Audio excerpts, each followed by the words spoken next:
పల్లవి ఒక్కతే ఆలోచిస్తూ కూర్చునుంటుందనమాట. బాధపడుతూ ఉంటుంది. ఇక అప్పుడు పల్లవి దగ్గరికి వస్తుందనమాట భువన. అక్కడ ఎవరు ఉండరు. ఇక భువన వచ్చి, "ఏంటమ్మా పల్లవి తెగ దీర్ఘంగా ఆలోచిస్తున్నావు? చరణ్ ఏంటి నిన్ను దూరం పెట్టి నన్ను దగ్గరికి తీస్తున్నాడు అని ఆలోచిస్తున్నావు కదూ! ఎందుకంటే నీ లిరిక్స్ వద్దని చెప్పి, నేను రాసే లిరిక్స్ కావాలి అని చెప్పి అందరి ముందు చెప్పాడు చరణ్. సో చూస్తూ ఉండు ఎప్పటికైనా సరే చరణ్‌ని నా వాడిని చేసుకుంటాను. అతి త్వరలో చిటికలు వేసి మరీ చెప్తున్నాను. నువ్వు ఎంత కాదన్నా, లేదన్నా, ఎంత ట్రై చేసినా కూడా చూస్తూ ఉంటావు. చరణ్ నా వాడవుతాడు. నేను నా సొంతం చేసుకుంటాను కూడా అతి త్వరలో. చూసుకో. ఎందుకంటే తనకు తాను నాకు దగ్గరవుతున్నాడు. నీకది పాపం మండిపోతున్నట్టుంది" అని చెప్పి అంటూ ఉంటుంది. అప్పుడు పల్లవి అంటుంది, "చూడు ఏమీ నీకు దగ్గరవ్వరు. ఎందుకంటే ఆయన నాకు తాళి కట్టిన నా భర్త. హ్మ్. నీకు జస్ట్ ఫ్రెండ్ మాత్రమే. మీ ఫ్రెండ్‌షిప్ అంటావా? ఎప్పటికైనా పుటుక్కుమని కట్ అయిపోవచ్చు. కానీ మా బంధం అలాంటిది కాదు. భార్యాభర్తల బంధం. సో, ఆయన ఏదో నీకు నువ్వేదో ఫ్రెండ్ అన్న ఇదిలో నీకు లిరిక్స్ రాయడానికి అవకాశం ఇచ్చారు. దాంత మాత్రాన నన్నేదో దూరం పెట్టేస్తారు, నన్ను వదిలించుకుంటారు అన్నట్టు నువ్వు బిల్డప్ ఇయ్యక్కర్లేదు" అని చెప్పి అంటుంది పల్లవి. "ఏదైనా సరే చూడు, చూస్తూనే ఉండు. నేను చిటికలు వేసి మరీ చెప్తున్నాను. చరణ్‌ని నా వాడిని చేసుకుంటాను" అని చెప్పి అలా మళ్ళీ మళ్ళీ చెప్తూ ఉంటే ఇక పల్లవికి మండి ఇక ఏంటే చిటికలు వేస్తూ మాట్లాడుతున్నావు? నీతో మంచిగానే చెప్తున్నాను పోన్నే అని చెప్పి సహనంగా చేస్తున్నా కూడా అసల నువ్వు ఇంట్లో ఎందుకున్నావే? గెస్ట్‌గా వచ్చావు. నా మొగుడినే ఎగరేసుకొని వెళ్దామనా? మళ్ళీ నాకే చెప్తున్నావు. నిన్ను ఇలా కాదు అని చెప్పి ఇక భువన చెయ్యి వెనక్కి తిప్పి విరిచేస్తూ ఉంటుంది. "అబ్బా! వదులు, వదులు" అని చెప్పి అంటూ ఉంటుంది భువన. ఇక అప్పుడే అక్కడికి అక్షత వస్తుంది. "ఏయ్ పల్లవి ఏం చేస్తున్నావు? తను మన ఇంటి గెస్ట్. ఏంది అలా బిహేవ్ చేస్తారా?" అని చెప్పి అలా అక్షత అంటూ ఉంటే అప్పుడు పల్లవి, "ఏంటి ఇది గెస్ట్ కాదు గోస్ట్. నాకే చెప్తుంది చరణ్‌ని నా నుంచి దూరం చేసుకొని తను సొంతం చేసుకుంటుందంట. నాకు మండదా మరి? అసలు దీని చెయ్యి విరవడం కాదు. కాళ్ళు చేతులు విరిచేసి ఒక మూలన పడేయాలి నాకున్న కోపానికి. పోన్లే కదా" అని చెప్పి చూస్తుంటే సహన ఇంకా టెస్ట్ చేస్తుంది అని చెప్పి పల్లవి అంటూ ఉంటే అప్పుడు అక్షిత, "భువన అన్న దాంట్లో తప్పే ఉంది. చరణ్ గానే నీకు దూరం అవుతున్నాడు కదా! అందరికీ కనిపిస్తుంది. భువనానికి దగ్గరవుతున్నాడు. అదే తను చెప్పింది. ఆ! ఇందులో తప్పేం లేదే. జరుగుతుందే చెప్తుంది" అని చెప్పి అక్షిత అంటూ ఉంటే, "ఏంటి జరుగుతుంది చెప్తుంది? ఏయ్ భువన నువ్వు ఇక్కడి నుంచి పోవే. పో ఇక్కడి నుంచి. దీంతో నేను మాట్లాడాలి" అని చెప్పి అక్షితతో మాట్లాడాలన్నట్టుగా చెప్తూ ఉంటుంది. భువన వెళ్ళకుండా అలాగే చూస్తూ ఉంటే, "ఏంటి కదలవేంటి? కదులు లేదంటే ఒక్కటిస్తాను తల నేలకే కొట్టుకొని చస్తావు" అని చెప్పి పల్లవి అనడంతోని ఇక భువన అక్కడి నుంచి వెళ్ళిపోతుంది.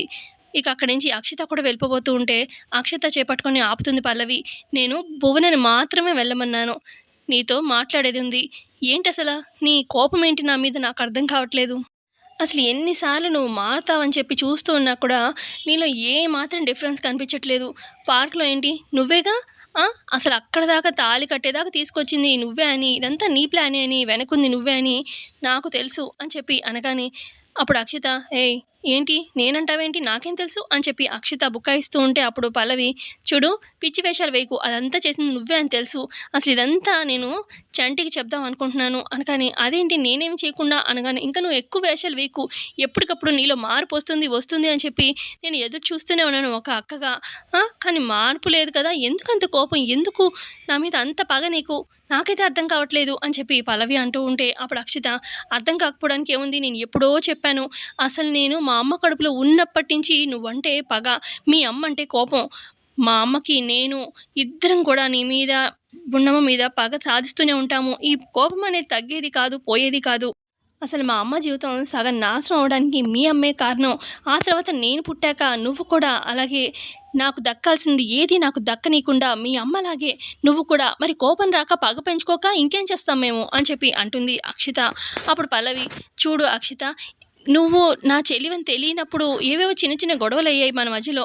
కానీ ఎప్పుడైతే నువ్వు నా చెల్లివని నాకు తెలిసిందో అప్పటినుంచి నేను నిన్ను టార్గెట్ చేయట్లేదు. నీలో మార్పొస్తుందని ఎదురు చూస్తున్నాను. నువ్వు నా చెల్లివన్న కన్సర్న్‌తోని నీ జీవితం ఎక్కడ నాశనం చేసుకుంటావో నీ చేతిలో నువ్వు" అని చెప్పి నాకు టెన్షన్ మొదలైంది. "నువ్వు మారతావని చూస్తూ ఉంటే ఎందుకిలా తయారవుతున్నావో అర్థం కావట్లేదు" అని పల్లవి అంటుంది.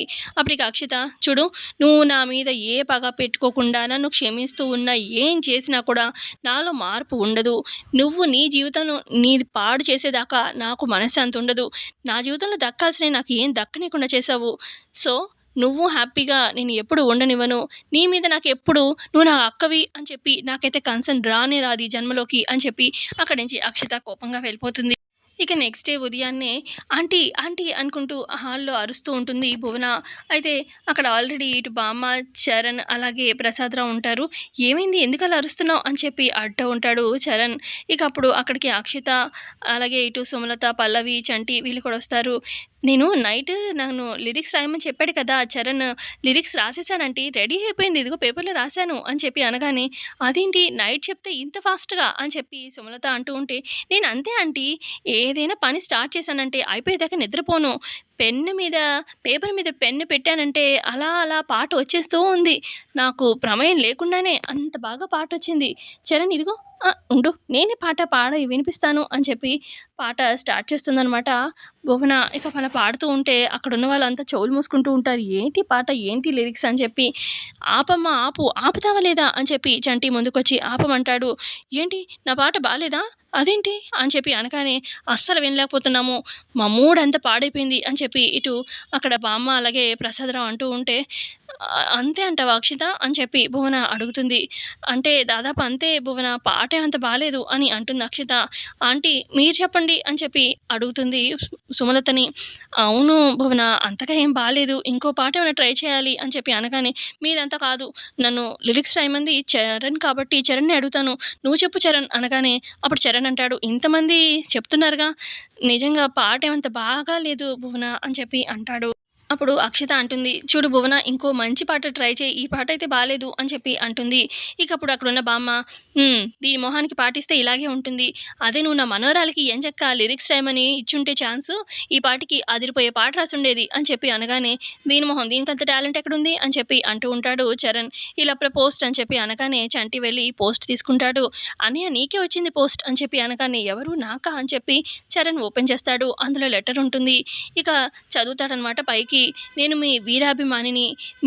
మీ ఆల్బమ్ అంటే నాకు చాలా ఇష్టం. మీ వాయిస్ చాలా బావుంటుంది. మీ ట్యూన్స్ చాలా బావుంటాయి.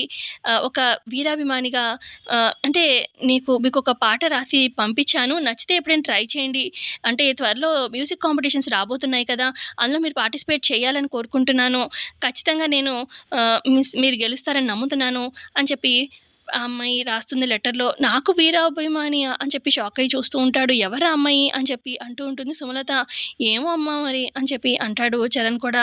"పాట అయితే బావుంది. ఉండు ఒక నిమిషం నేను పాడి చూస్తాను" అని చెప్పి గిటార్ తీసుకొస్తాడు. ఇటు బామేమో సైగలు చేస్తుంది పల్లవికి. "నువ్వేనా రాసింది?" అని చెప్పి అనగానే అవును అంటుంది. ఇక ప్రసాదరావు, చంటికి కూడా అర్థమైపోతుంది. ఇక "పాడరా పాడు. వీరాభిమాని అంటున్నావు కదా! పాటైతే బావుంది" అని చెప్పి అనగానే ఇక చరణ్ ట్యూన్ కడతాడనమాట. పాట కూడా పాడతాడు. "చాలా బావుందిరా! చాలా బావుంది. ఈ పాట గనక నువ్వు ఫైనల్‌లో పాడితే మీరే విన్ అవుతారు బావగారు. అంత బావుంది" అని చెప్పి అక్షిత కూడా మెచ్చుకుంటూ ఉంటుంది. "మరి నేను పాట రాయక్కర్లేదా?" అని భువన అడుగుతూ ఉంటే, "ఇంత మంచి పాట తన ఫ్యాన్ ఎవరో రాసిచ్చినప్పుడు ఇక నువ్వు మళ్ళీ పాట రాయడం ఎందుకు? వాడు హ్మ్. అందరూ నవ్వుతారు, రాళ్ళిసురుతారు. నువ్వు గనుక మళ్ళీ ఇంకో పాట రాసావంటే" అని చెప్పి చంటి, ప్రసాదరావు అంటూ ఉంటారు భువనతోని. ఇటు సుమలత అంటుంది, "తన అడ్రెస్ ఏమీ లేదా? పేరు అది" అని చెప్పి సుమలత అనగానే, "ఫోను నంబర్ ఒకటి ఉందమ్మా" అని చెప్పి, "నేనిప్పుడే ఫోను చేస్తాను" అని చెప్పి పక్కకు వెళ్తాడనమాట చరణ్. ఫోను చేద్దామని చెప్పి ఇక పల్లవి కూడా పక్కకు వెళ్తుంది. ఇక చరణ్ ఏమో ఫోను చేస్తాడు. పల్లవి మాట్లాడుతూ ఉంటుంది. "మీరు వీరాభిమాని అని చెప్పి మీరు లెటర్ పంపించారు కదా! చదివాను. అలాగే మీ పాట కూడా చాలా బావుందండి. మీరు లెటర్ కన్నా డైరెక్ట్‌గా వచ్చి ఇచ్చుంటే ఇంకా సంతోషించేవాడిని" అని చెప్పి అంటూ ఉంటే, "త్వరలో మీ ముందుకొస్తాను. కాంపిటీషన్స్ రాబోతున్నాయి కదా! అందులో మీరు విన్ అయితే ఖచ్చితంగా నేను మీ ముందుకొస్తాను" అని చెప్పి చెప్తూ ఉంటుంది ఫోన్‌లో. తనొక ప్లేస్‌లో మాట్లాడుతూ ఉంటుంది పైన, ఇటు చరణ్ కింద మాట్లాడుతూ ఉంటాడు. ఇక దూరం నుంచి ఇటు బామ్మ, చంటి అలాగే ప్రసాదరావు చూస్తూ ఉంటారు. వీళ్ళిద్దరు ఎంచక్కా మాట్లాడుకుంటున్నారా అని చెప్పి. ఇక అప్పుడే మెట్లెక్కి పైకొస్తూ ఉంటారు సుమలత, అక్షిత, భువన. "ఇదేంటి పల్లవి ఎవరితోనో ఫోన్ మాట్లాడుతుంది" అని చెప్పి కిందకొచ్చి మళ్ళీ చూస్తారు. చరణ్ ఏమో ఎవరితోనో ఫోన్ మాట్లాడుతున్నాడు. చరణ్ ఏమో తన అభిమానితో మాట్లాడుతున్నాడు. మరి పల్లవి ఎవరితో మాట్లాడుతున్నట్టు? కొంపతీసి ఇదే ఆ సాంగ్ అది రాసి వీడికి పంపించిందా అభిమాని అని చెప్పి అని డౌటొస్తుందనమాట సుమలత వాళ్ళకి. ఇక సుమలత గబగబా వచ్చి, "రేయ్! పైన పల్లవి ఎవరితోనో మాట్లాడుతుందిరా. మేబీ వీరాభిమాని అని చెప్పి అదే నీకు సాంగ్ రాసి పంపించిందేమో రా చూద్దాము" అని చెప్పి చరణ్‌ని లాక్కొస్తూ ఉంటుంది పైకి. ఇక ఈ లోపల పల్లవి ఇదేంటి ఫోన్ ఆగిపోయింది అని చెప్పి చూస్తూ ఉంటుంది. ఇక వీళ్ళొచ్చేస్తారనమాట. "ఏంటి ఎవరితో మాట్లాడుతున్నావు ఫోన్" అని చెప్పి అడుగుతాడు చరణ్. "నేను నా ఫ్రెండ్‌తో మాట్లాడుతున్నానండి" అని చెప్పి అంటూ ఉంటుంది పల్లవి. "ఇదే లెటరు వీరాభిమాని అని రాసినట్టుందిరా. సాంగ్ పంపించింది ఇదే అయుంటుంది. నువ్వు ఇప్పటిదాకా ఎవరితోనో ఫోన్ మాట్లాడుతున్నావు కదరా చరణ్! నువ్వు అదే వీరాభిమానితోని ఫోన్ చెయ్యి. ఈ పల్లవి ఫోన్ రింగ్ అవుతుంది అని చెప్పి సుమలత అనడంతోని అవును చేయండి బావగారు అని చెప్పి అంటూ ఉంటుంది. అక్షిత కూడా ఇక పల్లవి ఫోన్ రింగ్ అవ్వదనమాట. వేరే నంబర్ ఫోన్ రింగ్ అవుతూ ఉంటుంది. అప్పుడు చరణ్ అంటాడు, చూసావా మమ్మీ ఈ పల్లవి మొహానికి పాట రాసే సీన్ లేదు. దీని ఫోన్ నంబర్ వేరే. ఆ అమ్మాయి నా అభిమాని పంపించిన ఫోన్ నంబర్ వేరే. ఆ అమ్మాయి ఫోన్ రింగ్ అవుతుంది. పల్లవి ఫోన్ రింగ్ అవ్వట్లేదు. సో పల్లవి ఎవరితోనో మాట్లాడుతుంది. దీనికంత సీన్ లేదులే అని చెప్పి చరణ్ అక్కడి నుంచి వెళ్ళిపోతాడు. అయితే చరణ్ వచ్చేలోపు పల్లవి ఏం చేస్తుందంటే అంతే చరణ్‌కిచ్చిన ఫోన్ నంబర్ వేరే ఫోన్‌లో ఉంటుందనమాట. ఆ ఫోన్ చేంజ్ చేసేస్తుంది. ఆ రకంగా పల్లవి ఇక ఇబ్బంది నుంచి బయటపడుతుంది. సో ఇంతే అండి ఎపిసోడ్ జరిగింది. నచ్చితే ఖచ్చితంగా లైక్ చేయండి. Thanks for watching.